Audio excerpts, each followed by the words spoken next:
Meeting முடிந்து வெளியே வரும்பொழுது மாலை 6:30 மணி. வழக்கம் போலே 5 மணிக்கே ஸ்கூல் விடுவர். இன்றைக்கு மீட்டிங் என்பதால் இவ்வளவு நேரமாகிவிட்டது. என் வருகைக்காக சோர்ந்து போய் வீட்டு வாசலில் உட்கார்ந்திருந்தான் 5 வயதான என் மகன் தினேஷ். வீட்டுக்கு வந்து அவனுக்கு பால் காய்ச்சி கொடுத்து பிஸ்கட்டும் கொடுத்தேன். ஏம்மா, நான் கேக் தானே கேட்டேன், அதை வாங்கி கொடுக்காம எப்போ பாரு இந்த பிஸ்கட்டையே எனக்கு கொடுக்குற என்றான் தினேஷ். இல்லை கண்ணா, இன்னைக்கு அம்மா மறந்துட்டேன், நாளைக்கு கண்டிப்பாக வாங்கி கொடுக்குறேன், இப்போது இதை மட்டும் சாப்பிடு, உனக்கு பிடித்த டிஃபன் செஞ்சு தரேன் என கூறிவிட்டு சமையல் வேலையில் இறங்கினேன். ஆமாம், இங்கே பாரு, அப்பா வந்திருக்காங்க என தினேஷ் சொன்னதும் அவசரமாக வெளியே வந்து பார்த்தால் என் மகனை அணைத்தபடி நின்று கொண்டிருந்தார் கணவர் சுந்தரம். அதை பார்த்த எனக்கு ஆத்திரம் அதிகமாகிவிட்டது. அவரிடமிருந்து அவனை வெடுக்கென இழுத்தேன். எதுவும் புரியாமல் திகைத்து போனான் தினேஷ். தினேஷ் கண்ணா, நீ பக்கத்து வீட்டில் டிவி பார்க்க போ என்றேன். இல்லைம்மா, அப்பா இப்போதானே வந்திருக்காங்க, நான் கொஞ்ச நேரம் அவர்கிட்ட பேசிட்டு அப்புறமா போகிறேனே என்றவனை வலுக்கட்டாயமாக இழுத்து வந்து பக்கத்து வீட்டில் டிவியை போட்டுவிட்டு வந்தேன்.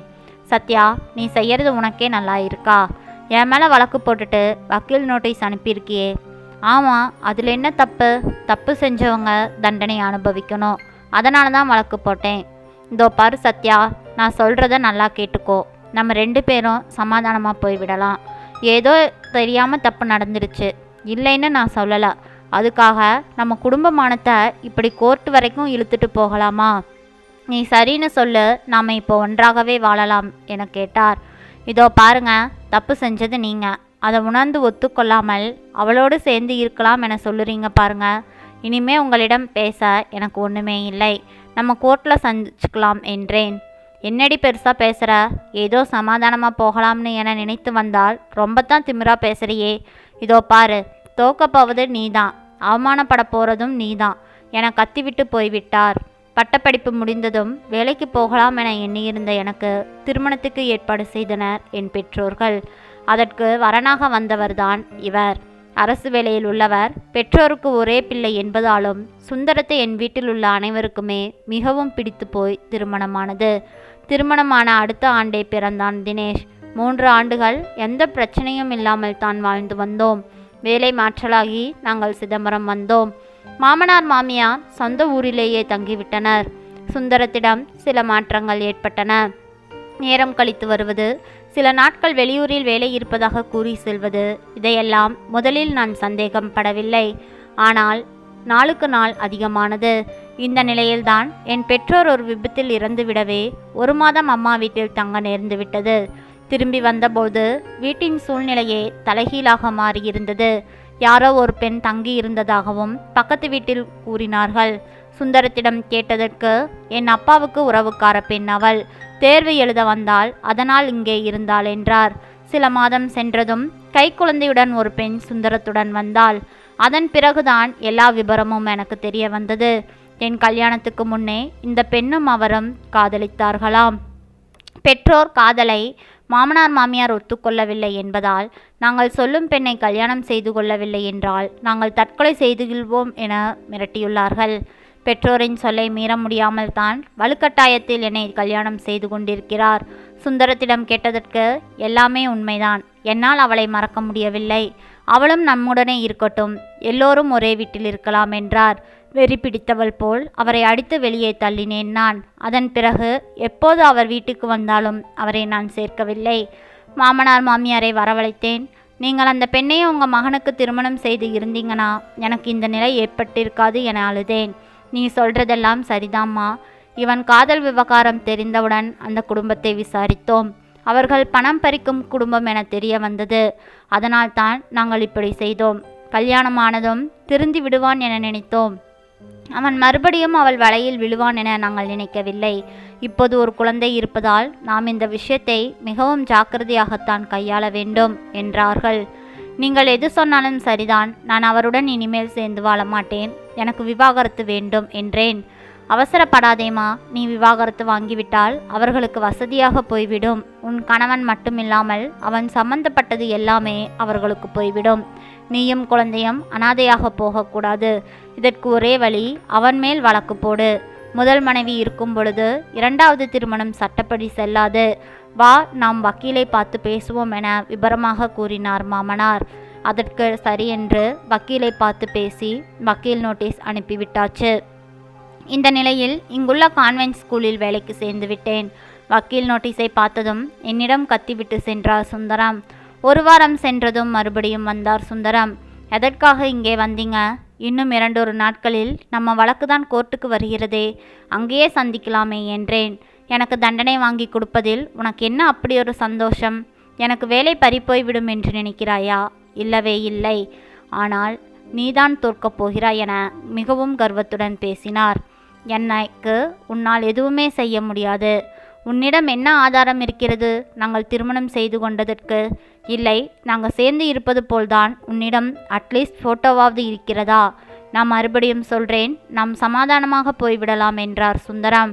நாம் கோர்ட்டிலேயே சந்தித்து கொள்ளலாம் என்றேன். கோர்ட்டில் என்னை விசாரித்தார் நீதிபதி. முதல் மனைவி நான் இருக்கும் பொழுது அவர் வேறு ஒரு பெண்ணை திருமணம் செய்து கொண்டார் என்றேன். நீங்கள்தான் முதல் மனைவி என்பதற்கு சாட்சி இருக்கிறதா என்றார் நீதிபதி.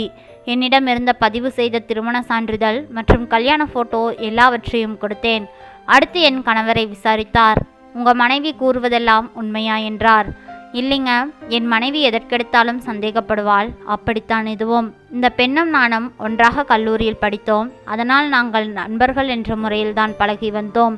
நீங்கள் வேண்டுமென்றால் அவளின் அண்ணன் இருக்கிறார், அவரிடம் கேட்டு பாருங்களேன் என்றார் நீதிபதி. என்னை பார்த்த நீதிபதி, ஏமா உன் கணவர் சொல்வதெல்லாம் உண்மையா? அவர் இல்லை என்று சொல்கிறாரே. இவர்கள் இருவரும் திருமணம் செய்து கொண்டதற்கு உன்னிடம் சாட்சி ஏதாவது இருக்கிறதா என்றார். இல்லை என கூறினேன். அவளை கூப்பிட்டு விசாரித்தார். நீ என்ன சொல்கிறாய் என்றார். இவர் சொல்றது சரிதாங்க, நாங்கள் வெறும் நண்பர்கள் தானே தவிர எங்களுக்குள் காதல் கீதல் என வேறு எந்த ஒரு உறவும் இல்லை என்றாள். இல்லைங்க, பொய் சொல்றாங்க நீதிபதி, இவர்கள் இருவருக்கும் ஒரு குழந்தை கூட உண்டு என்றேன். நீதிபதி ஐயா, எங்களுக்கு குழந்தை இருக்கிறது உண்மைதான். ஆனால் அந்த குழந்தை இவருக்கு பிறந்தது இல்லை, என்னுடைய கணவருக்கு பிறந்தது. என் கணவர் வெளிநாட்டில் இருக்கிறார். அதற்கு உண்டான சாட்சி என சில புகைப்படங்களை காட்டினாள் அவள். அதில் அவளும் வேறு ஒரு நபரும் மாலையும் கழுத்துமாக இருந்தார்கள். என்னம்மா நீ இப்படி சொல்கிற? அவர்களோ அதையெல்லாம் வேறு விதமாக சொல்றாங்களே என்றார் நீதிபதி. அப்படியானால் இவங்களுக்கும் என் கணவருக்கும் எந்த சம்பந்தமும் இல்லை என அவர்கள் சொல்கிறார்களா? ஆமா, அப்படித்தான் சொல்றாங்க.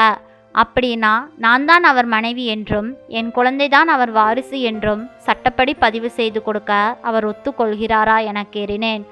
அனைவரும் அதிர்ச்சியாகிவிட்டார்கள். இப்படியொரு இதை அவர்கள் என்னிடமிருந்து எதிர்பார்க்கவே இல்லை. அப்படியே செல்கிறேன் என ஒத்துக்கொண்டார் என் கணவர். அப்படியே செய்கிறேன் என்று ஒத்துக்கொண்டார் சுந்தரம்.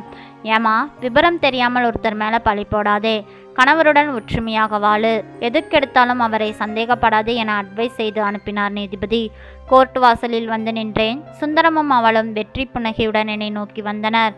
என்னடி பெருசா தண்டனை வாங்கி கொடுத்து வேலையிலிருந்து தூக்கி விடுவதாக கூறினாயே, உன்னால் என்ன? யார் வந்தாலும் எதுவும் செய்ய முடியாது என்றார் என் கணவர். நான் தோற்று விடுவேன் என்று இப்படி ஒரு ஏற்பாடு புரியல. சட்டப்படி நான் தான் உன் மனைவி என்றும் என் பிள்ளைதான் உன் வாரிசு என்றும் எல்லார் முன்னிலையிலும் ஒத்துக்கொள்ள வைத்து விட்டேன். இப்போது நீ எங்கே வேண்டுமானாலும் போ, யார் கூட வேண்டுமானாலும் இரு, யாரை வேண்டுமானாலும் காதலித்துக்கோ. அதை பற்றி எனக்கு எந்த கவலையும் இல்லை. உன் வேலையை தக்க வைத்து கொள்வதற்காக உனக்கு பிறந்த குழந்தையை அடுத்தவன் குழந்தை என்றும் அவளை அடுத்தவன் மனைவி என்றும் கூறினாயே, அதைவிட கேவலம் இங்கு வேறு எதுவும் இல்லை. நான் வழக்கு போட்டதே இதற்குத்தான். உனக்கு தண்டனை கிடைக்காமல் இருக்க நீ இப்படித்தான் செய்வாய் என எனக்கு நன்றாகவே தெரியும். பின்னால் இவளோ அல்லது இவள் குழந்தையோ உன் சொத்தில் பங்கு கொடு என்று என்னை கேட்க முடியாது. ஒருவேளை நீ இறந்துவிட்டால் நானும் என் பிள்ளையும் தெருவில் நிற்கக்கூடாது அல்லவா? அதனால்தான் சட்டப்படி நான் தான் உன் மனைவி என்பதையும் என் குழந்தைதான் உன்னுடைய வாரிசு என்பதையும் நிலைநிறுத்தி கொள்ளத்தான் இந்த ஏற்பாடு. காதலிப்பது தப்பு என சொல்லவில்லை. எல்லார் எதிர்ப்பையும் மீறி கல்யாணம் செய்து கொண்டிருக்கணும்.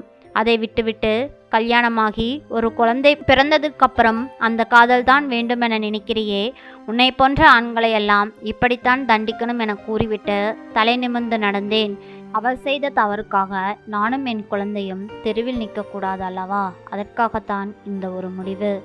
நண்பர்களே, கணவர் தவறு செய்தால் அதை தட்டி கேட்க வேண்டும். அதற்காக நம் குழந்தையும் நாமும் தெருவில் நிற்கணும் என்று எதிர்பார்ப்பவர்கள் முன்னிலையில் நாம் வாழ்ந்து காட்ட வேண்டும். நன்றி. இந்த கதை பிடிச்சிருந்ததுன்னா மறக்காமல் லைக் பண்ணுங்கள். நம்ம சேனலை சப்ஸ்கிரைப் பண்ணி உங்களோட ஆதரவு கொடுங்க. மீண்டும் நாளை வேறொரு கதையில் சந்திக்கலாம். நன்றி நண்பர்களே.